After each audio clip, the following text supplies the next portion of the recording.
अस्सलाम वालेकुम स्टूडेंट्स। उम्मीद करता हूँ आप सब ठीक ठाक होंगे, खैर खैरियत से होंगे। अच्छा, इस वीडियो में हम IS-16 property plan and equipment की डिस्कशन करेंगे।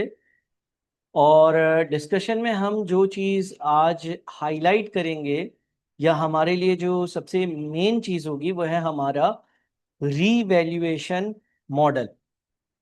जब आप IS-16 पढ़ते हैं तो IS-16 में मेजरमेंट आफ्टर रिकॉग्निशन के आपके पास दो चॉइसेस हैं, दो तरह की आपको जो है वो पॉलिसीज दी हुई होती हैं। एक है कॉस्ट मॉडल और एक है रीवैल्यूएशन मॉडल। कॉस्ट मॉडल काफ़ी आसान है, सिंपल है, स्ट्रेट फॉरवर्ड है, कोई मसले की बात नहीं है।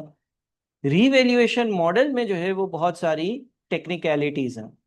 तो हमें इफेक्टिवली आज रीवैल्यूएशन मॉडल को ही समझना है। अच्छा, मैं साथ में अपना यहाँ पर नंबर भी मेंशन कर देता हूँ। और ये इसलिए है कि आप मुझसे कांटेक्ट कर सकें। दोनों नंबर्स मैं आपके सामने स्क्रीन पर मेंशन कर देता हूं। अगर आपको कोई भी सवाल हो तो आप मुझसे डिस्कस कर सकते हैं। और ये मेरे नंबर्स, ठीक है जी। अच्छा देखें, आप जब रीवैल्यूएशन मॉडल करते हैं, दो तरह के मॉडल्स हैं जैसे कि मैंने कहा। और IS-16 के कुछ रेलेवेंट पैराग्राफ्स हैं, उनका रेफरेंस भी है जहां पर ये मॉडल्स होंगे। अब सबसे पहली बात यहाँ पर जो लिखी हुई है ना, application shall be on entire class of PPE, example of classes machinery, motor vehicles and fixers and furnitures. देखें, IS-16 ये कहता है कि आप अपने प्रॉपर्टी प्लांट एंड इक्विपमेंट को या तो कॉस्ट मॉडल के हिसाब से या तो रीवैल्यूएशन मॉडल के हिसाब से ट्रीट कर सकते हो। लेकिन जब आप ऐसा करोगे तो एक इंटायर क्लास ऑफ एसेट्स पर एक ही मॉडल अप्लाई करोगे। यानी कि ऐसा नहीं हो सकता कि लेट से आपके पास बहुत सारी मोटर व्हीकल्स हैं, कुछ मोटर व्हीकल्स के लिए आप कॉस्ट मॉडल अप्लाई करो और कुछ मोटर व्हीकल्स के लिए आप रीवैल्यूएशन मॉडल अप्लाई करो। इसकी इजाजत नहीं है। या तो तमाम मोटर व्हीकल्स के लिए कॉस्ट मॉडल अप्लाई होगा या तो तमाम मोटर व्हीकल्स के लिए रीवैल्यूएशन मॉडल अप्लाई होगा। हाँ, ऐसा हो सकता है कि land and buildings revaluation model पर हो, मोटर व्हीकल्स कॉस्ट मॉडल पर हो। ये बिल्कुल एक्सेप्टेबल है। तो IS-16 ने ये क्लैरिफाई कर दिया कि जो भी मॉडल आप सेलेक्ट करेंगे फिर वो उस पूरी एसेट क्लास पर वही यूज होगा। क्लास ऑफ एसेट का मतलब ये है कि एक ही तरह की चीजें, जिस तरह से सारी मोटर व्हीकल्स, जिस तरह से सारे लैंड एंड बिल्डिंग्स, जिस तरह से सारे के सारे फिक्सेस एंड फिटिंग्स। तो हर इंडिविजुअल चीज पर ये मॉडल अप्लाई नहीं होगा, बल्कि क्लास पर अप्लाई होगा। अब अगर आप कॉस्ट मॉडल यूज करते हो तो कॉस्ट मॉडल में नेट बुक वैल्यू या कैरिंग अमाउंट कैलकुलेट करने का तरीका होगा कि आप कॉस्ट में से एक्यूमुलेटेड डिप्रिसिएशन को माइनस करेंगे और आप एक्यूमुलेटेड इम्पेयरमेंट को माइनस करेंगे।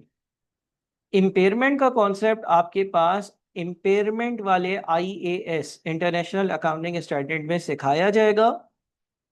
बहरहाल अभी मैंने यहाँ पर ये फॉर्मेट में लिख दिया है। जो चीज़ आपने समझनी है वो ये है कि कॉस्ट मॉडल काफ़ी आसान है।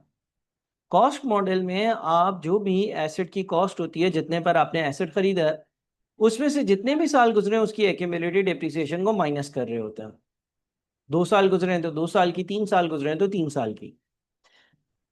जब हम रीवैल्यूएशन मॉडल की बात करते हैं ना, तो हम अपने एसेट को fair value at specific date पर मेजर करते हैं rather than cost.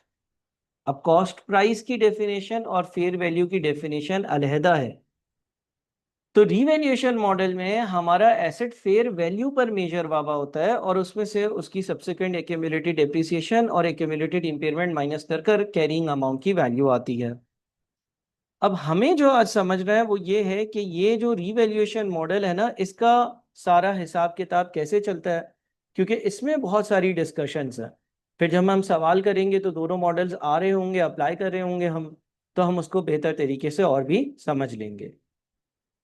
Conditions for revaluation model, कुछ कंडीशंस हैं रिवैल्यूएशन मॉडल की। Number 1, fair value can be measured reliably, यानी कि जो भी एसेट है जिसको आप रिवैल्यूएशन मॉडल पर रखना चाहते हो उसकी फेयर वैल्यू आसानी से आप मेजर कर सको।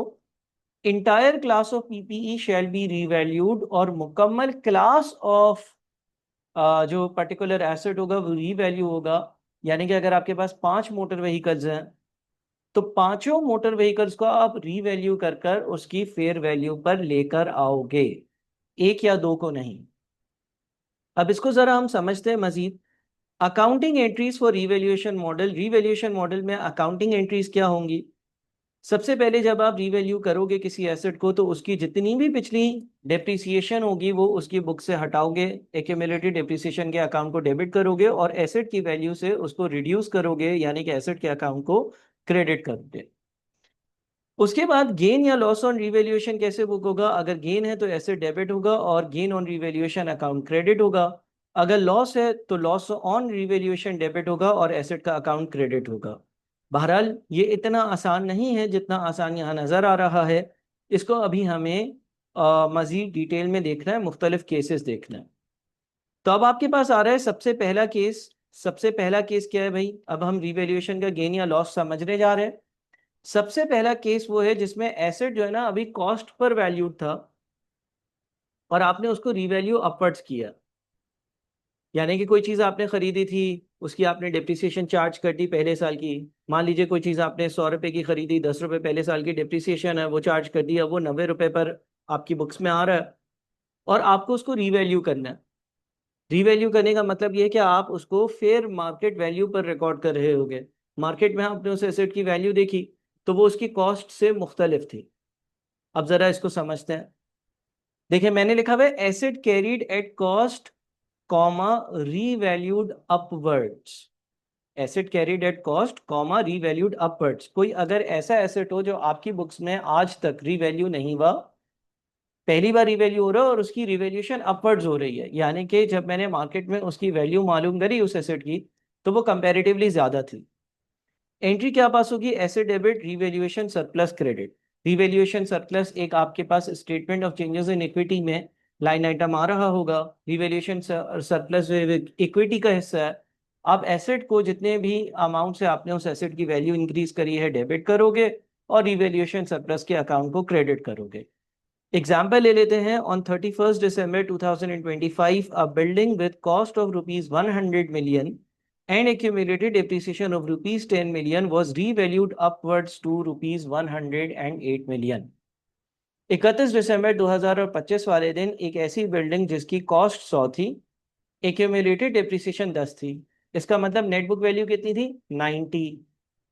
इसको आपने रीवैल्यू किया और आप 90 से इसको 108 पर ले गए। वापस से बात को समझिएगा, आपने ये एसेट 100 का खरीदा था, आपने इसको इस्तेमाल कर कर इसकी 10 की डेप्रिसिएशन चार्ज कर दी थी, तो 100 में से अगर 10 माइनस करते हैं तो 90 बच जाते हैं। और फिर आपने इस एसेट को रीवैल्यू कर दिया था और 108 पे ले गए थे, यानी कि 90 की चीज़ 108 पर गई। अब जब 90 की चीज़ 108 पर गई तो 18 से उसकी वैल्यू में इजाफा आया। बात समझ रहे हैं? देखें, जो एसेट आपने खरीदा था वो 100 पर खरीदा था, 100 रुपए का खरीदा था। जब आपने खरीदा होगा आपने एंट्री पास करी होगी PPE debit, bank account credit. फिर आपने लेट से मान लीजिए एक साल हुआ और एक साल में 10 मिलियन की डेप्रिसिएशन चार्ज करी तो आपने एंट्री पास करी होगी depreciation expense debit, accumulated depreciation credit. ये दो एंट्रीज यहाँ पर नहीं है। जब खरीदा होगा तब एंट्री पास करी होगी पीपीई डेबिट, बैंक क्रेडिट। जब डेप्रिसिएशन चार्ज करी होगी तो depreciation expense debit, accumulated depreciation credit. अब उस एसेट की नेटबुक वैल्यू कितनी है? 90 है। अब मैं उसको रीवैल्यू कर रहा हूँ अपवर्ड और 108 पे लेकर जा रहा हूँ। ठीक है जी। एसेट मैंने खरीदा था, उसकी कॉस्ट थी 100। जब मैंने खरीदा होगा तो एंट्री पास करी होगी PPE debit, bank account credit. और लेट से एक साल गुजर चुका है और एक साल की उसकी एक्यूमुलेटेड डेप्रिसिएशन 10 है, जिसकी वजह से उसकी नेटबुक वैल्यू 90 बन रही है। और इसकी मैंने एंट्री पास करी भी होगी डेप्रिसिएशन एक्सपेंस डेबिट और एक्यूमुलेटेड डेप्रिसिएशन क्रेडिट, और 10 का अमाउंट लिखा होगा। अब हुआ क्या? अब इस एसेट जो है ना, इस एसेट को पर्टिकुलरली जो नेट बुक वैल्यू जिसकी 90 आ रही है, इसको मुझे रीवैल्यू कर कर 108 पे लेकर जाना है, यानी कि इसकी फेयर मार्केट वैल्यू 108 चल रही है। क्या करूंगा मैं? सबसे पहले मैं अपने एसेट में, मेरे एसेट की जितनी भी एक्यूमुलेटेड डेप्रिसिएशन है उसे एंट्री पास कर दूंगा एक्यूमुलेटेड डेप्रिसिएशन का अकाउंट डेबिट और प्रॉपर्टी प्लांट एंड इक्विपमेंट का अकाउंट क्रेडिट। ठीक है जी। ऐसा करने से मेरे बुक से एक्यूमुलेटेड डेप्रिसिएशन का अकाउंट जो है उसका बैलेंस हट जाएगा और प्रॉपर्टी प्लांट एंड इक्विपमेंट का जो अकाउंट है जिसमें 100 की कॉस्ट नजर आ रही थी, वो 90 पर आ जाएगा। अगर आप इसका अकाउंट बनाएंगे तो एक्यूमुलेटेड डेप्रिसिएशन के अकाउंट में 10 था, वो वहां से हटकर पीपीई में चला गया। और पीपीई के क्रेडिट पर जाने का मतलब ये है कि अगर डेबिट पर 100 की कॉस्ट थी तो क्रेडिट पर 10 की ये वाली एक्यूमुलेटेड डेप्रिसिएशन वाली जो अमाउंट आई उसकी वजह से अब नेट 90 पर हम खड़े हैं। 90 को 108 पे लेकर जाना है, यानी कि 18 की रिवैल्यूएशन, तो property plant and equipment debit और रिवैल्यूएशन सरप्लस क्रेडिट हो जाएगा।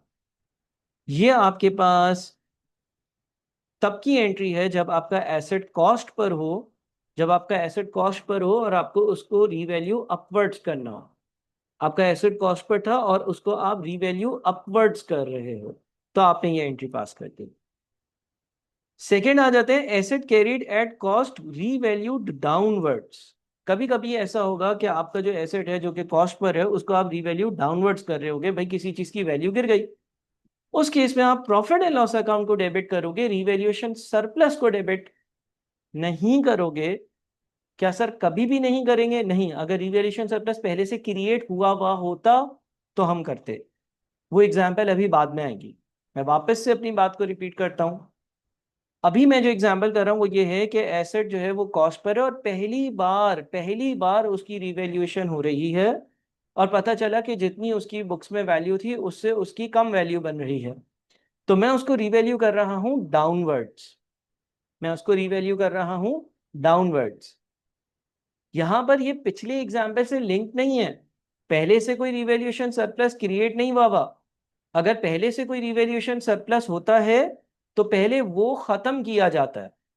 यहां पर तो मैं सिर्फ ये एग्जाम्पल ले रहा हूं कि भाई एक एसेट मैंने 100 मिलियन का खरीदा था, उसकी 10 मिलियन की डेप्रिसिएशन चार्ज कर चुका हूं, उसकी नेटबुक वैल्यू बच गई 90।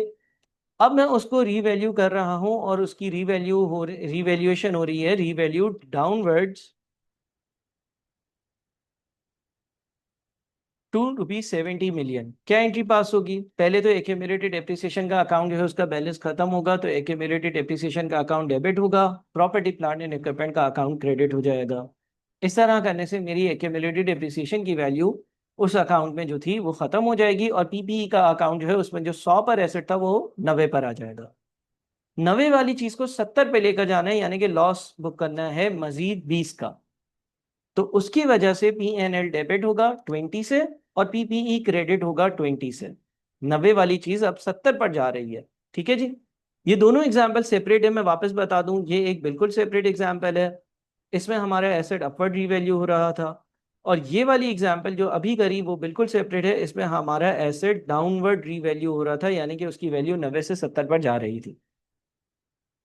अब आ जाते हैं तीसरे केस पे, asset carried at revaluation surplus revalue downwards. यानी कि अगर कोई एसेट पहले से उसका रिवैल्यूएशन सरप्लस रिकॉर्ड हुआ हुआ है और अब उसको रिवैल्यू करना है डाउनवर्ड्स, तो क्या होगा? देखिए ऐसा हो सकता है ना, पहले साल आपने रिवैल्यूएशन सरप्लस बुक किया, अगले साल किसी वजह की बुनियाद पर, किसी रीजन की बुनियाद पर उसमें अब कमी आ रही है। Number one, the decrease shall be recognised in other comprehensive income to the extent of any credit balance existing in the revaluation surplus account. अगर रिवैल्यूएशन सरप्लस के अकाउंट में क्रेडिट बैलेंस होगा पहले उसको रिवर्स करेंगे। Number two, any excess decrease shall be recognised in profit और loss. Example ले लेते हैं। On 31st December 2025, a building with cost of 100 million and accumulated depreciation of rupees 10 million was revalued upwards to rupees 108 million. ऐसा अगर होगा तो क्या होगा भाई? एक्यूमुलेटेड डेप्रिसिएशन डेबिट कर देंगे, पीपीई को क्रेडिट कर देंगे, पीपीई को डेबिट और रिवैल्यूएशन सरप्लस को क्रेडिट कर देंगे, यानी कि मेरा जो एसेट है उसकी नेटबुक वैल्यू 90 थी, 90 से उसको मैं 108 पे लेकर आ गया और 18 का मैंने उस पर गेन या रिवैल्यूएशन सरप्लस बुक कर लिया। अब 31 दिसंबर 2026 वाले दिन की एंट्रीज हमारे लिए रिलेवेंट है।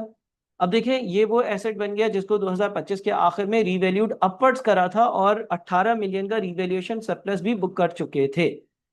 अब लिखा हुआ है on 31st December 2026 the building was again revalued but this time the worth was only 62 million. Depreciation to be charge before revaluation is rupees 12 million. Depreciation का जो एक्सपेंस है इस साल का वो 12 मिलियन है और इस एसेट की अब वैल्यू जो रह गई है वो 62 है। तो क्या करेंगे आप? पहले आप डेप्रिसिएशन की एंट्री पास करते हैं। सबसे पहले आप डेप्रिसिएशन की एंट्री पास करेंगे तो डेप्रिसिएशन एक्सपेंस डेबिट होगा, एक्यूमुलेटेड डेप्रिसिएशन क्रेडिट होगा। ये 2026 वाले साल की डेप्रिसिएशन है। उसके बाद जब आप रीवैल्यूएशन की तरफ जाते हैं तो पहले तो एक्यूमुलेटेड डेप्रिसिएशन के अकाउंट से उसका बैलेंस खत्म करते हैं, उसको डेबिट करेंगे और पीपीई को क्रेडिट करेंगे। इससे जो आपका प्रॉपर्टी प्लांट एंड इक्विपमेंट या पीपीई है वो नेट बुक वैल्यू पर आ जाएगा। अब चीज कितने पर है? अब ये चीज जो है ना वो देखें, यहां तक 31 दिसंबर 2025 के आखिर तक ये चीज 108 पर पहुंच गई थी। 108 पर कैसे पहुंच गई थी? बस इस चीज की, भाई इस चीज की वैल्यू थी 100, इसकी डेप्रिसिएशन लगी हुई थी 10, तो ये 90 पे थी। 90 को 108 पे ले गया था मैंने 18 का गेन बुक किया था। अब ये चीज 108 पे थी। 108 के बाद क्या हुआ? 108 के बाद इस साल ये डेप्रिशिएट हुई। 108 के बाद 2026 में इसकी डेप्रिसिएशन हुई है 12 मिलियन की, और वही 12 मिलियन मैंने इधर क्रेडिट कर दिया। यानी कि मैं 108 को अब कहाँ ले आया? मैं 108 को ले आया था 96 पर। 96 से हमें कहाँ जाना है? 62 पर। तो 96 से अगर 62 पर जाना है तो इसका मतलब 34 की डाउनवर्ड वैल्यू हो रही है, 34 वैल्यू डाउनवर्ड जा रही है। मैं वापस से बताता हूँ। देखिए ये एसेट हमने खरीदा था 100 का, पहले साल इसमें 10 की डेप्रिसिएशन हो गई। जब आपने पहले साल 2025 में इसकी रिवैल्यूएशन करी तो आपने accumulated depreciation debit PPE credit किया, यानी कि जो कॉस्ट थी उसमें से एक्यूमुलेटेड डेप्रिसिएशन को लेस किया, नेट बुक वैल्यू आ गई 90। 90 वाली चीज आप ले गए थे 108 पर, इसीलिए आपने एंट्री पास करी थी पीपीई डेबिट और रिवैल्यूएशन सरप्लस क्रेडिट 18, 90 और 108 का डिफरेंस। अब ये चीज 108 पर है। इस साल क्या हुआ? ये चीज 108 पर है और अभी तक मैं इसकी जो डेप्रिसिएशन है वो 12 मिलियन की बुक कर चुका हूँ। यानी कि इफेक्टिवली डेप्रिसिएशन के बाद ये चीज 96 पर है। 12 की डेप्रिसिएशन बुक कर चुका हूँ, ठीक है। अब 96 वाली चीज को मुझे 62 पर लेकर जाना है, उसकी वैल्यू को रिड्यूस करना है, यानी कि 34 से उसकी वैल्यू को रिड्यूस करना है। तो इसकी एंट्री क्या होगी? प्रॉपर्टी प्लांट एंड इक्विपमेंट तो क्रेडिट होगा 34 से, 96 पर है उसको 62 पे लेकर आना है तो 36 के क्रेडिट करना पड़ेगा। और डेबिट क्या होगा? सबसे पहले रीवैल्यूएशन सरप्लस डेबिट होगा। रीवैल्यूएशन सरप्लस जितना भी आपने इस एसेट का क्रिएट किया हुआ था वो 18 था, पहले वो रिवर्स होगा तो वो डेबिट हुआ। और अभी भी कोई अमाउंट बच जाएगी तो वो प्रॉफिट एंड लॉस अकाउंट में एज ए एक्सपेंस जाएगी। तो 34 में से 18 से रिवैल्यूएशन सरप्लस जो अदर कॉम्प्रिहेंसिव इनकम में और स्टेटमेंट ऑफ चेंजेस इक्विटी में आ रहा होता है उसको मैंने रिवर्स किया, और बाकी 16 की मैंने एक लॉस की वैल्यू बुक करी। तो 34 का टोटल लॉस बुक करना था, पहले 18 से अगर कोई सरप्लस है उसको रिवर्स करेंगे और उसके बाद लॉस बुक करने जाएंगे। अच्छा, मेरे realisation of revaluation surplus with usages. Revaluation का जो ये सरप्लस है, देखें ये एक क्रेडिट बैलेंस है ना, ये क्रेडिट बैलेंस है। ये किस तरह से मैं अपनी इनकम्स में लेकर जाऊं? मैंने एक क्रेडिट बैलेंस तो क्रिएट कर लिया। लेट से एक बिल्डिंग थी मेरे पास, उसकी वैल्यू 18 मिलियन से बढ़ी तो मैंने पीपीई डेबिट कर दिया 18 मिलियन, रिवैल्यूएशन सरप्लस क्रेडिट कर दिया 18 मिलियन। अब मैं ये जो रिवैल्यूएशन सरप्लस का अकाउंट है इससे आहिस्ता आहिस्ता वैल्यू निकालकर रिटेन अर्निंग्स में लेकर जाता हूँ। दो तरीके मौजूद हैं, एक तो ये है कि जब आप एसेट का डिस्पोजल करो तब एक साथ सारी वैल्यू ले जाना। दूसरा तरीका ये है कि हर साल थोड़ी थोड़ी वैल्यू लेकर जाओ, उतनी जिसकी वजह से आप ज्यादा डेप्रिसिएशन अपनी बुक्स में चार्ज कर रहे हो। इस कॉन्सेप्ट को समझते हैं, लेकिन यहाँ तक आपको वीडियो को पॉज कर कर यहाँ तक वीडियो को बहुत अच्छे से देखना होगा, और जितनी भी एग्जांपल्स हमने ऊपर डिस्कस करी हैं, जो बातें डिस्कस करी हैं, उसको लिखना सुनना और समझना होगा, फिर आगे बढ़ना होगा। अब अगर हम आगे बढ़ते हैं तो देखिए दो मेथड्स हैं, रियलाइज गेन ऑन डिस्पोजल, ये हम बाद में कवर कर लेंगे, और realise gain over the useful life, यानी कि जैसे जैसे उसकी जिंदगी उस एसेट की गुजर रही है आप तब तक उसके वैल्यू को रियलाइज करते रहो।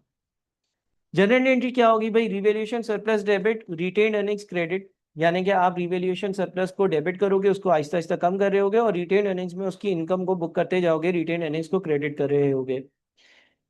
Calculated as difference between depreciation based on revalued carrying amount and the depreciation based on original cost। अच्छा, होता क्या है कि जब कोई एसेट अपवर्ड रीवैल्यू हो जाता है तो उसकी डेप्रिसिएशन बढ़ जाती है, क्योंकि उसकी जो नेटबुक वैल्यू है वो बढ़ जाती है। तो आइए से कहते हैं कि जितने से आपकी इसकी वजह से डिप्रिसिएशन इंक्रीज हो रही है उतना आप हर साल इनकम में लेकर जा सकते हो। कैसे होगा इसकी एग्जांपल देखते हैं। On 1 January 2021 asset purchase rupees 200 million with 10 years useful life. 31 December 2021 asset was revalued to rupees 250 million. अब ये सारी एंट्रीज देखते हैं। जब आपने एसेट खरीदा होगा, PPE debit, bank account credit. जब पहला साल खत्म हुआ तो पहले साल की डेप्रिसिएशन, डेप्रिसिएशन एक्सपेंस डेबिट, और एक्यूमुलेटेड डेप्रिसिएशन का अकाउंट क्रेडिट। उसके बाद जब आप इसको रीवैल्यू करने जाएंगे तो accumulated depreciation debit PPE credit, ताकि पीपीई की अकाउंट में जो 200 है वो 180 पर आ जाए, वो डेप्रिसिएशन का इम्पैक्ट ले ले। 180 से मुझे 250 पर जाना है, 180 से 250 पर जाना है, तो पीपीई डेबिट और रिवैल्यूएशन सरप्लस क्रेडिट 70 से। ठीक है, यहां तक बात समझ लें। 200 का आपने एसेट खरीदा था, फिर उस पर डेप्रिसिएशन लगी, डेप्रिसिएशन पीपी से नेट ऑफ हुई, तो पीपीई अब 180 मिलियन की नेट बुक वैल्यू पर है। उसको मुझे 250 पे लेकर जाना है, तो 70 का गेन बुक करना है, तो पीपीई डेबिट 70 मिलियन और रिवैल्यूएशन सरप्लस क्रेडिट 70 मिलियन। इसके बाद क्या होगा? इसके बाद अगला साल आया 31 दिसंबर 2022, और एसेट जो है उसकी अब वैल्यू 150 मिलियन पे लेकर जानी है, यानी कि 250 मिलियन से 150 मिलियन पे लेकर जानी है, यानी कि कम करनी है। अगला साल जब खत्म होगा, सबसे पहले डेप्रिसिएशन चार्ज होगी। अच्छा सर, डेप्रिसिएशन कैसे कैलकुलेट हुई है? डेप्रिसिएशन इस तरह से कैलकुलेट हुई है कि अब आपका एसेट 31 दिसंबर 2022 से पहले 250 मिलियन की वैल्यू पर था, और उसकी एक साल की जिंदगी गुजर चुकी थी, 9 साल की जिंदगी बाकी थी। लिहाजा आपने 250 को 9 से डिवाइड किया, यानी कि जो अब आपकी बुक्स में कैरिंग अमाउंट आ रही है नई वाली, उसको आपने जो बची हुई जिंदगी या लाइफ है 9 साल की, उससे डिवाइड किया। तो आपके पास डिप्रिसिएशन एक्सपेंस आया 27.78 का, एक्यूमुलेटेड डिप्रिसिएशन इसी अमाउंट से क्रेडिट होगा। लेकिन अब मजे की बात है, ये एंट्री क्या है? ये एंट्री क्या है? आईएस ये कहता है कि अगर आप चाहो तो जितनी आपकी इंक्रीमेंटल या एडिशनल डिप्रिसिएशन है, उसके बराबर आप रिवैल्यूएशन सरप्लस में से अमाउंट ट्रांसफर कर कर रिटेन अर्निंग्स में लेकर जा सकते हो। तो ये अमाउंट आई कैसे? अगर अगर बिल फर्ज मैं इसको कैलकुलेट करना चाहूँ तो दो तरीके हैं। एक तरीका तो सिंपली ये है कि जितने से आपने एसेट की वैल्यू इंक्रीज करी थी, जाहिर है उतनी ही उसी हिसाब से आपकी डेप्रिसिएशन ज्यादा लगी होगी। देखिए, एसेट की लाइफ कितनी है? एसेट की लाइफ 9 साल है। आपने एसेट की वैल्यू को 70 मिलियन से इंक्रीज किया था, एग्रीड। 200 का खरीदा था, 20 की डेप्रिसिएशन चार्ज हो चुकी थी, ये 180 पर था। 180 वाली चीज को अगर मैं 250 पे लेकर जाता हूं, तो मैं उसकी वैल्यू कितने से इंक्रीज कर रहा हूँ? 70 से। जब 70 से वैल्यू इंक्रीज हुई, तो 70 डिवाइडेड बाई 9 की ज्यादा डेप्रिसिएशन चार्ज हुई होगी। जितनी इजाफी वैल्यू है उसी पर डेप्रिसिएशन चार्ज हुई होगी ना। तो आपने इस तरह से इसको कैलकुलेट कर लिया। सर क्या कोई और तरीका है? हाँ, एक और तरीका ये है कि अगर ये एसेट रीवैल्यू हुआ है तो इसकी डेप्रिसिएशन 27.78 है। अगर ये एसेट रीवैल्यू ना हुआ होता तो इसकी एनुअल डेप्रिसिएशन 20 मिलियन होती, तो 7.78 ऐसे भी आ रहा है। यानी कि आप Aahista Aahista revaluation surplus debit और रिटेन अर्निंग्स क्रेडिट कर सकते हो, based on the amount of incremental या इजाफी डेप्रिसिएशन। फिर क्या होगा भाई? फिर आप अगर वापस से रीवैल्यू कर रहे हो, तो accumulated depreciation debit PP credit की एंट्री पास होगी। उसके बाद आप रीवैल्यूएशन करोगे। अब इस चीज को मुझे 150 पे लेकर आना है, 150 पे लेकर आना है। कहाँ से 150 पे लेकर आना है भाई? देखिए, अब ये मेरे पास चीज 250 की मेरे बुक्स में थी, 27.78 उसकी डेप्रिसिएशन बुक हो चुकी थी, तकरीबन कोई 23 के 223 के आसपास बना। 223 के आसपास जो वैल्यू उसको 150 पे लेकर जाना है, तो तकरीबन कोई 70 के आसपास का, 60-70 के आसपास का हमें लॉस जो है वो बुक करना है, क्योंकि हमारे जो एसेट्स हैं उसकी वैल्यू इस बार कम हुई है। अब ये लॉस कैसे बुक होगा? देखिए, पीपीई तो 72.22 से कम हो रहा होगा। पीपीई जो है वो 72.22 से कम हो रहा होगा, इसलिए क्योंकि जब पिछले साल रिवैल्यूएशन हो गई थी तो पीपीई 250 पर था। पीपीई 250 पर था। इस साल इसकी 27.78 की अगर डेप्रिसिएशन लगी है, तो इसका मतलब ये हो गया कि पीपी जो है ना, उसकी नेटवर्क वैल्यू 222.22 है। अब इसको मैं 150 पे लेकर जा रहा हूं, तो इसका मतलब ये हो गया कि मैं जो है वो 72.22 का लॉस बुक कर रहा हूं। ये चीज जो है ना, ये आपने दोबारा एक बार मेरी वीडियो को सुन सुनकर समझनी है, देखनी है। ये बहुत इंपॉर्टेंट चीज है। कौन सी चीज? इंक्रीमेंटल डिप्रिसिएशन वाली चीज। और जब एक के बाद दूसरी बार रिवैल्यूएशन हो और बीच में इंक्रीमेंटल डिप्रिसिएशन का रिवर्सल भी हो।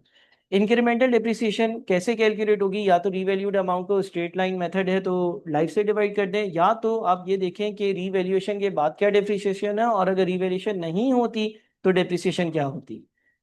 तो इसकी वर्किंग जो है वो यहाँ पे हाँ बताई भी है। क्या आप नई वाली और पुरानी वाली डिप्रिसिएशन का डिफरेंस ले लो, या आप जितने से इंक्रीज किया उसको यूजफुल लाइफ से डिवाइड कर दो। दूसरा, accumulated depreciation debit PP credit होगा जब आप नई रिवैल्यूएशन कर रहे होगे। रिवैल्यूएशन में सबसे पहले आप जो, अगर आपने रिवैल्यूएशन सरप्लस को क्रिएट किया है तो उसको रिवर्स करोगे। क्रिएट कितने से किया था? 70 से। 70 में से 7.78 तो रिवैल्यूएशन सरप्लस से रिटेन अर्निंग्स में ट्रांसफर हो गए, तो तकरीबन 62.22 ट्रांसफर होने से रह गए। तो आप क्या करोगे, आप 72.22 से अपने पीपीई को क्रेडिट करोगे, ये हमने समझ लिया एक दो बार। डेबिट पर क्या आएगा, सबसे पहले इसका जितना भी बैलेंस है। सर इसका 62.22 का बैलेंस है, हाँ इसका बैलेंस 62.22 का है, बाकी बैलेंस जो है वो प्रॉफिट एंड लॉस अकाउंट में, या बाकी value profit and loss account में जाएगी। सर ये 62.22 जो आपने कैलकुलेट किया, ये कैसे कैलकुलेट किया है, ऐसे कैलकुलेट किया है कि भाई रिवैल्यूएशन 70 की थी, 70 में से 7.78 हम ऑलरेडी रिटेन अर्निंग्स में लेकर जा चुके हैं, अभी ये 62.22 हमारे पास बच गया है, तो हम इसको जो है वो क्या कहते हैं, यहाँ पर अकाउंट फॉर कर रहे हैं। यानी कि जब हमने पीपीई जो है उसकी वैल्यू कम करी, तो हमने जो है वो रिवैल्यूएशन जितना क्रिएट हुआ हुआ और जितना बाकी है डेप्रिसिएशन के बाद जो वैल्यू बाकी रह गई है उसको रिवर्स किया, और फिर भी अगर फर्दर कोई अमाउंट है तो फिर मैंने उसको प्रॉफिट एंड लॉस अकाउंट में बुक किया। ये एग्जाम्पल बहुत ज्यादा जरूरी है। अच्छा एक चीज और समझा दूं, if there had been no revaluation, अगर इस सवाल में रिवैल्यूएशन नहीं हुई होती तो कॉस्ट 200 है, 2 साल गुजरे हैं तो 2 साल की डेप्रिसिएशन 20 के हिसाब से 40 होती और नेट बुक वैल्यू 160 होती। यहाँ पे लिखा हुआ है ना कि 10 साल की यूजफुल लाइफ है, तो अगर 2 साल गुजर गए तो ये होता, यानी कि अगर मैं रिवेल्यूशन करता ना तो इस हालत पर होता, इस सिनेरियो पर होता, अगर नहीं करता सॉरी। और अगर मैं रिवेल्यूशन कर रहा हूं, अगर मैं रिवेल्यूशन नहीं करता तो मेरी 2 सालों की डेप्रिसिएशन 40 होती, अगर मैं रिवेल्यूशन कर रहा हूं तो पहले साल की डेप्रिसिएशन 20 है, दूसरे साल की 27.78 है, लेकिन उसमें से 7.78 रिटेन अर्निंग्स में ट्रांसफर हो रहे हैं। बात समझ रहे हैं? देखिए इन दोनों को नेट करें। अगर मैं रिवैल्यूएशन नहीं करता तो मैं simple simple depreciation expense debit, accumulated depreciation credit, depreciation expense debit, accumulated depreciation credit, ऐसी एंट्रीज पास कर रहा होता और मेरी कॉस्ट में से 2 साल की डेप्रिसिएशन माइनस होकर 160 मिलियन रह जाता। लेकिन क्योंकि मैं रिवैल्यूएशन कर रहा हूं तो उसके हिसाब से पहले साल की डेप्रिसिएशन इन्होंने पूरी लगाई है जो कि 20 है, अगले साल डेप्रिसिएशन 27.78 लगाई है। ये ज्यादा इसलिए होगा क्योंकि एसेट की वैल्यू ज्यादा थी, लेकिन जितने से ये ज्यादा हुई उतना ही आप रिटेन अर्निंग्स में उसका फायदा बुक कर देते हो, तो नेट कॉस्ट आपको भी यहाँ पर 40 पड़ी है। हाँ लेकिन फर्दर वो एसेट 160 के बजाय 150 उसकी मार्केट वैल्यू आ रही है, उसका जो लॉस है वो 10 का है, तो टोटल 50 पे आ रही है बात। ठीक है जी। अच्छा asset carried at revaluation surplus revalued upwards, अगर एक ऐसा एसेट हो जो ऑलरेडी रिवैल्यूएशन सरप्लस पर हो और उसको मैं रिवैल्यू कर रहा हूँ upwards, increase the increase recognised in profit and loss amount to the extent it reverses a revaluation decrease of the same asset previously recognized in profit or loss, any excess to be recognized in other comprehensive income। दोबारा से एक example देखते हैं, साल 2021 है, मैंने एक machine purchase करी 200 मिलियन की, और मैंने उसको जो है वो रीवैल्यू किया 140 मिलियन पर। तो सबसे पहले तो मैंने मशीन परचेज करी, PP debit bank credit, depreciation उसकी लगाई, तो depreciation expense debit accumulated depreciation credit 200 को 10 से डिवाइड कर जब रीवैल्यू करने की बारी आई तो एक्यूमुलेटेड डेप्रिसिएशन डेबिट और पीपीई क्रेडिट जितना भी एक्यूमुलेटेड डेप्रिसिएशन का बैलेंस होता है वो पीपीई में चला जाता है। जब ये सब हो गया तो एसेट को मुझे 140 पे लेकर जाना है, एसेट को मुझे 140 पे लेकर जाना है, यानी कि मुझे जो है वो एक रीवैल्यूएशन का लॉस बुक करना है। देखिए आपका एसेट कहाँ आ गया होगा, 200 की कॉस्ट थी, पहले साल की डेप्रिसिएशन अगर आप बुक कर लें तो वो 180 आती है। ठीक है, डेप्रिसिएशन एक्सपेंस सॉरी 180 पर, 180 वाले एसेट को आप लेकर जा रहे हैं 140 पर, 180 वाले एसेट को अगर मैं 140 पर लेकर जा रहा हूँ, 180 वाले एसेट को अगर मैं 140 पर लेकर जा रहा हूँ तो मुझे 40 का फर्दर लॉस बुक करना है। तो profit and loss account debit, PPE credit. अब अगले साल इसकी एसेट की वैल्यूएशन हो रही है अपवर्ड्स, यानी कि मैं इसको 195 पे लेकर जा रहा हूँ। अभी ये एसेट किधर खड़ा हुआ है, अभी ये एसेट जो है वो 140 पर है, 140 को मैं 195 पे लेकर जा रहा हूँ, इसका मतलब मुझे कितना यहाँ पर चेंज नजर आ रहा है, 55 का। एंट्री क्या पास होगी, सबसे पहले तो सेकेंड ईयर में डेप्रिसिएशन कैलकुलेट होगी। अच्छा डेप्रिसिएशन कैसे होगी, नई वाली वैल्यू यानी कि 140 divided by remaining life, total life 10 साल थी, 1 साल गुजर चुका है तो 9 साल बच गए, तो 140 डिवाइडेड बाय 9 से ये वैल्यूज आ गई। Accumulated depreciation debit PPE credit पूरे अमाउंट से हो जाएगा, ठीक है, ताकि मैं पीपीई को नेटबुक वैल्यू पे ले आऊं। और फिर क्या होगा, फिर ये होगा कि भाई 140 माइनस 15.56 नेटबुक वैल्यू आती है जिसको मुझे 195 पे लेकर जाना है, तो मुझे इसको 70.56 से इंक्रीज करना, इसको मुझे 70.56 से इंक्रीज करना है। 140 माइनस 15.56 करंट नेटबुक वैल्यू है और उसको मुझे 195 पे लेकर जाना है, तो ऐसे डेबिट होगा, पीएनएल और अदर कॉम्प्रिहेंसिव इनकम क्रेडिट होगा। अच्छा सर, यहाँ पर P&L जो है वो कितने से क्रेडिट होगा, या P&L में हम कितनी अमाउंट बुक करेंगे? देखिए P&L जो है वो आपने 40 का यहाँ पर रिकॉर्ड किया हुआ था। एग्रीड, P&L यहाँ पर आपने 40 का रिकॉर्ड किया हुआ था। यहाँ पर आपने 15.56 की डेप्रिसिएशन लगाई हुई थी। अगर रिवैल्यूएशन ना होती, रिवैल्यूएशन ना होती तो डेप्रिसिएशन कितनी होती? 20। गौर से सुनिएगा, अगर रिवैल्यूएशन ना होती तो डेप्रिसिएशन कितनी होती? 20। लेकिन रिवैल्यूएशन हुई है तो मैं डेप्रिसिएशन एक्सपेंस में कितना लेकर गया हूं? 15.56। इसका मतलब ये हो गया कि मैं तकरीबन यहां से 3 पॉइंट समथिंग 3.44 डेप्रिसिएशन एक्सपेंस में कम लेकर गया था इस साल, क्योंकि इस एसेट को मैंने पिछले साल रीवैल्यू किया था। उस रीवैल्यूएशन की वजह से डेप्रिसिएशन की वैल्यू गिर गई थी। अब मुझे वो जो वैल्यू गिरी है वो भी रिकॉर्ड करनी है, और जो आपके पास यहाँ पर देखिए ना, आपके पास आपने 40 का लॉस बुक किया हुआ था। अब आप अपवर्ड वैल्यू पर जा रहे हो, अब आप रिवैल्यूएशन अपवर्ड्स कर रहे हो, तो आपने 20 - 15.56 जब आपने डाउनवर्ड रिवैल्यूएशन करी थी, जब आपने डाउनवर्ड रिवैल्यूएशन करी थी तो आपने 4.44 की डेप्रीसिएशन कम बुक करी थी। 4.44 की डेप्रीसिएशन कम बुक करी थी। ये जो कम बुक करी थी आपने डेप्रीसिएशन, आप टोटल में से इसको हटा दें, जितना आता है 35.56, ये अमाउंट जो है आपका रिवर्सल का अमाउंट होगा। ठीक है जी, ये अमाउंट आपका रिवर्सल का अमाउंट होगा। ये प्रॉफिट एंड लॉस अकाउंट, इस अमाउंट से आप जो है वो क्रेडिट कर रहे हो। प्रॉफिट एंड लॉस अकाउंट को क्रेडिट करने का क्या मतलब है? प्रॉफिट एंड लॉस अकाउंट को क्रेडिट करने का मतलब ये है कि आप इतनी इनकम बुक कर रहे हो। अच्छा, अब जरा गौर से एक और बात सुनिएगा। देखिए यहां पर डेप्रिसिएशन का टोटल इम्पैक्ट क्या बना। सर पहले साल में डेप्रिसिएशन का इम्पैक्ट 20 का था, और दूसरे साल में डेप्रिसिएशन का इम्पैक्ट जो है वो 15.56 का है। दोनों एक्सपेंसेस और दोनों को ऐड किया, ठीक है। और पहले साल में हमने इस एसेट की डाउनवर्ड रिवैल्यू किया था 40 से, और दूसरे साल में हमने इस एसेट को अपवर्ड रिवैल्यू करा, जिसकी वजह से 35.56 का गेन हमने बुक करा। यानी कि नेट एक्सपेंस कितना आया? 40। गौर से सुनिएगा, पहले साल आपने 20 की डेप्रिसिएशन भी बुक करी, 40 आपने बुक करे डाउनवर्ड रिवैल्यूएशन के जो कि 40 है, तो इसका मतलब 40 और 20 60 हो गया। इस साल आपने 15.56 की डेप्रिसिएशन बुक करी, इसका मतलब 40, 20 और 15.56 टोटल इन तीनों का बन गया, और ये गेन बुक किया है रिवैल्यूएशन के रिवर्सल से। तो आपके नेट एक्सपेंस जो है ना वो 40 आ रहा है। अच्छा, अगर अगर रिवैल्यूएशन ना हुई होती, अगर रिवैल्यूएशन ना हुई होती, ना हुई होती, ना हुई होती, अगर रिवैल्यूएशन ना हुई होती, तो पहले साल की 20 की और दूसरे साल की 20 की डेप्रिसिएशन बुक्स में चार्ज हो रही होती, जो कि 40 बनता है।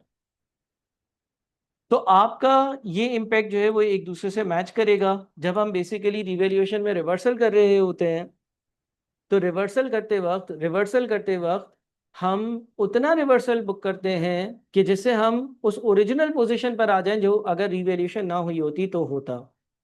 इसको जरा वापस से एक बार रिकैप कर लेते हैं, इसको जरा वापस से एक बार रिकैप कर लेते हैं। देखिए मेरी बात सुने, सबसे पहले तो आपने एसेट खरीदा, पीपीई डेबिट बैंक क्रेडिट हो गया।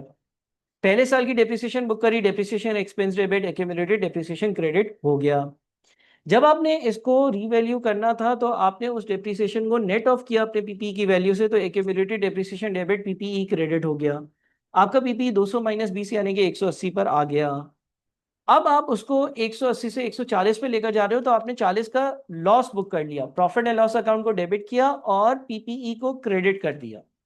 इसका मतलब पहले साल में आपने एक तो 20 की डेप्रिसिएशन बुक करी और 40 का लॉस बुक करा due to decrease in the value of the asset. इससे हुआ क्या कि एसेट की वैल्यू कम हो गई। जब एसेट की वैल्यू कम हो गई तो उसकी डेप्रिसिएशन भी कम लगेगी। एसेट अब 140 मिलियन की वैल्यू पर है, डिवाइड करा 9 से, तो उसकी एक साल की डेप्रिसिएशन 15.56 हो गई। Depreciation expense debit accumulated depreciation credit, ये एंट्री हमने पास कर ली। अब क्या हुआ, अब आप वापस से रिवैल्यूएशन कर रहे हो, तो पहले तो एक्यूमुलेटेड डेप्रिसिएशन के अकाउंट को क्लोज करेंगे, तो एक्यूमुलेटेड डेप्रिसिएशन का अकाउंट डेबिट और पीपी का अकाउंट क्रेडिट हो जाएगा, वो कर दिया। अब क्या होगा, अब यहां पर आपका एसेट 195 पर लेकर जाना है, ठीक है। अभी 140 - 15.56 पर है। 140 तो ये डेप्रिसिएशन लगने से पहले इसकी जो अमाउंट बन रही थी वो थी ना, तो 140 - 15.56 पर है। और आपको इसको लेकर जाना है 195 पर, तो इसका मतलब आपने इसकी वैल्यू को कितने से इंक्रीज करना है? इसकी वैल्यू को इंक्रीज करना है आपने 70.56 से। ठीक है जी, तो इस तरह से ये 70.56 आ गया। अच्छा, प्रॉफिट एंड लॉस अकाउंट में कितना जाएगा सर? एक वर्किंग जो यहाँ पर दिखाई हुई है कि भाई प्रॉफिट एंड लॉस अकाउंट जो है वो अभी 40 से एक्स्ट्रा का डेबिट हो चुका था, क्योंकि एसेट की वैल्यू को पिछले साल गिराया था। इस 40 के एक्स्ट्रा की वजह से डेप्रिसिएशन कम देनी पड़ रही है। डेप्रिसिएशन कम देनी पड़ रही है, क्यों? इसलिए क्योंकि अगर ये 40 से वैल्यू गिरी है और 9 साल बाकी हैं, तो इतनी डेप्रिसिएशन मैं कम दे रहा हूँगा, 40/9। ठीक है जी। अब देखें, हम जब प्रॉफिट एंड लॉस अकाउंट में कोई इनकम बुक करेंगे रिवैल्यूएशन वाले केसेस की, तो आईएएस ये कहता है कि एक्सपेंसेस में से आप रिवर्स तो करोगे। आपने अगर पहले 40 का लॉस बुक किया था क्योंकि एसेट की वैल्यू नीचे जा रही थी, अब आपकी एसेट की वैल्यू ऊपर जा रही है, तो आप इनकम तो बुक करोगे, बिल्कुल इजाजत है। लेकिन इनकम उतनी ही बुक करोगे जितनी अगर ये एसेट डेप्रिशिएट नहीं हुआ होता और इसकी डेप्रिसिएशन का टोटल बनता। अगर ये एसेट डेप्रिशिएट नहीं हुआ होता ना, तो पहले साल भी इसकी डेप्रिसिएशन 20 होती और दूसरे साल भी 20 होती। अगर ये एसेट डेप्रिशिएट नहीं हुआ होता तो पहले साल depreciation expense debit accumulated depreciation credit 20 का है, और दूसरे साल भी डेप्रिसिएशन एक्सपेंस डेबिट और एक्यूमुलेटेड डेप्रिसिएशन क्रेडिट 20 का ही होता, यानी कि 40 की डेप्रिसिएशन बुक होती। हुआ क्या, हुआ ये कि भाई आपने इस एसेट को 40 से जब डेप्रिशिएट किया, तो डेप्रिसिएशन जो है ना वो कोई 3.44 से कम बुक हो रही है। 3.44 से जो कम डेप्रिसिएशन बुक हो रही है, उसकी वजह से यहां पर आप जब रिवर्सल करोगे तो पूरे 40 का नहीं कर रहे हो, बल्कि आप उसमें से जो 3.44 कम बन रहा है उसका रिवर्सल कर रहे हो। ठीक है, रिवर्सल करते वक्त आपने ये ख्याल रखना है कि अगर बीच में आपको डेप्रिसिएशन का बेनिफिट हो गया था तो वो रिवर्स हो जाए। वो रिवर्स कैसे होगा? मैं सिर्फ उस अमाउंट का रिवर्सल करूं, मैं सिर्फ उस अमाउंट का रिवर्सल करूं जो अभी प्रॉफिट एंड लॉस अकाउंट में डेबिट साइड पर था लेकिन क्रेडिट साइड से पूरा निकला नहीं है। ठीक है जी। तो आपने क्या किया, आपने ये करना है कि भाई आप एक तो सिंपली यूं भी कर सकते थे कि भाई अभी मेरे प्रॉफिट एंड लॉस अकाउंट में जो एक्स्ट्रा लॉस बुक हुआ हुआ है रिवैल्यूएशन की वजह से प्रॉपर्टी प्लांट एंड इक्विपमेंट का, वो 40 है। अगले साल की अगर बात करूं तो इंक्रीमेंटल जो डेप्रिसिएशन है, इंक्रीमेंटल जो डेप्रिसिएशन है वो कितनी है? जो डेप्रिसिएशन कम लगी है वो कितनी है? वो है 20 - 15.56। अगर रिवेल्यूशन नहीं हुई होती तो 20 की डेप्रिसिएशन लगती, रिवेल्यूशन डाउनवर्ड की वजह से 15.56 की डेप्रिसिएशन लग रही है, यानी कि 4.44 की डेप्रिसिएशन कम लग रही है। ये डेप्रिसिएशन लगाने के लिए आप इस रिवर्सल को कम बुक कर रहे हो। तो देखिए, इन अदर वे इसका आंसर, इसका और इसका नेट आंसर जो है ना वो 4.44 आ रहा होगा, उतनी डेप्रिसिएशन बुक हो जाएगी जितनी अगर ये रिवैल्यूएशन नहीं हुआ होता तो होती। अब ये थोड़ा सा कॉम्प्लेक्स कॉन्सेप्ट है, इधर आपको थोड़ा सा होल्ड कर कर और इसको समझना होगा। अगली चीज बड़ी आसान है, कभी कभी जो है वो कुछ कंपनीज रिटेन अर्निंग्स से, सॉरी, रिवैल्यूएशन सरप्लस से रिटेन अर्निंग्स में एनुअल बेसिस पर डेप्रिसिएशन इंक्रीमेंटल जो होती है उसकी वैल्यू नहीं लेकर जाते, बल्कि जब एसेट डिस्पोज होता है तो ये एंट्री पास कर लेता है। हम सवालात में ये सारी चीजें देखेंगे। बहरहाल इस वीडियो को बार बार पॉज कर कर ये सारी चीजें समझ लें और उसके बाद फिर आगे बढ़िएगा, क्योंकि ये चीजें आपको बहुत ज्यादा काम आएंगी और बहुत ज्यादा कॉम्प्लेक्स भी हैं। अपना ख्याल रखिएगा। Thank you so much. Allah Hafiz.